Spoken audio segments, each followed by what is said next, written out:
On today's show, the Chevy Colorado is selling faster than anyone expected. The CPO market for used cars is about to get red hot. And why General Motors believes electric cars need to blend in, not stand out. All that and more coming right up on Autoline Daily.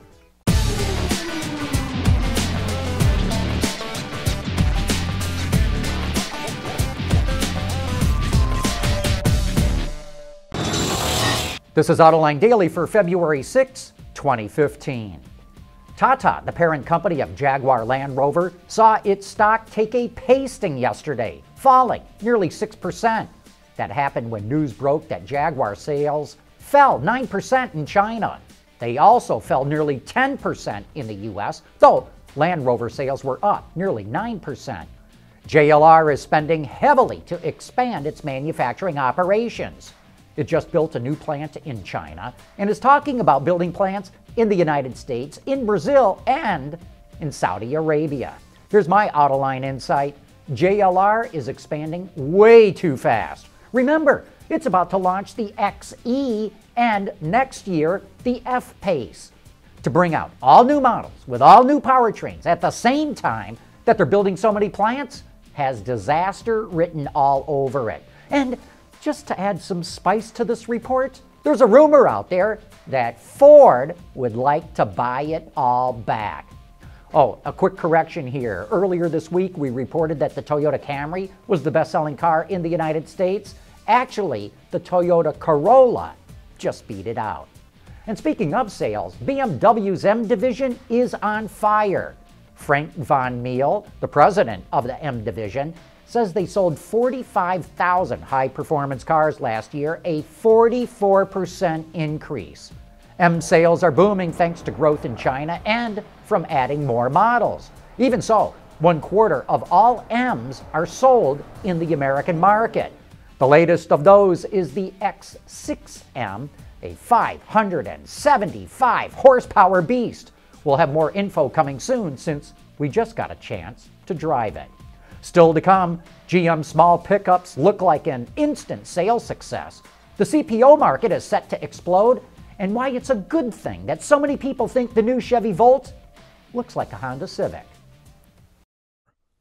Autoline Daily is brought to you by Bridgestone Tires, your journey, our passion, and by Dow Automotive Systems, breakthrough technologies for lightweight vehicles. Nissan just got a wake-up call that it needs a new Frontier ASAP. Even though it's been on sale only a few months, the Chevy Colorado just passed the Frontier in sales last month. And Chevy still doesn't have its full lineup available. Chevy still needs to double that number to catch the Toyota Tacoma. But if you add in sales of the GMC Canyon, the totals come much closer. I've said before that GM would need to sell about 100,000 of these midsize trucks to call them a success. Well, guess what? They're already on track to do that. The market for certified pre-owned vehicles, or CPOs, is hot and getting hotter. CPOs are late model used vehicles that are all fixed up by automakers and sold with a warranty. Now, Jared Rowe, the president of Auto Trader, tells Autoline that 9 million vehicles are coming off leases this year and will enter the CPO market.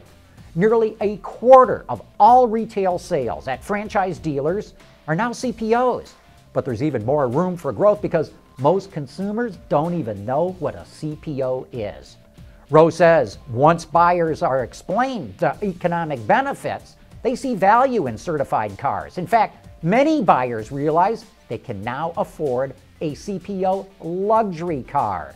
Rowe says it's a good thing for dealers because, and I quote, "We think it's an opportunity for retailers to sell high-quality used vehicles at better than average gross margins." Coming up next, a look at why EVs are going to stop looking like science experiments.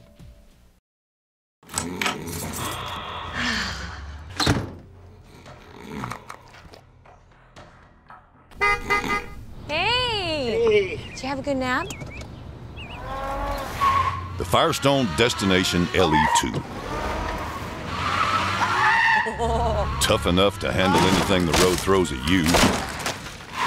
Oops. And you throw at it. Durable, dependable Firestone tires. Whatever you drive, drive a Firestone. Last month, General Motors unveiled the new Chevy Volt, and the first thing most people noticed is its mainstream styling. Some even compared it to a Honda Civic. On Autoline this week, GM's head of global product development, Mark Royce, talks about why the company went in that direction. As plug-ins and pure electrics become more mainstream, I think the consumer tastes around what you're driving no longer can express it as purely a science experiment and look at me. This has to be more mainstream, and the appeal has got to be broader from a design and use standpoint, both in the exterior and interior. And I think you're going to see things that really open up the beauty of the electric vehicle. That show first aired a month ago, but if you haven't had a chance to watch it yet, make sure you check it out because there's a lot of great information about GM's product plans. You can view it on our website, Autoline.tv, or check it out on our YouTube channel. Anyway, that wraps up today's show and this week's worth of shows. Go out and have a great weekend. We'll see you on Monday.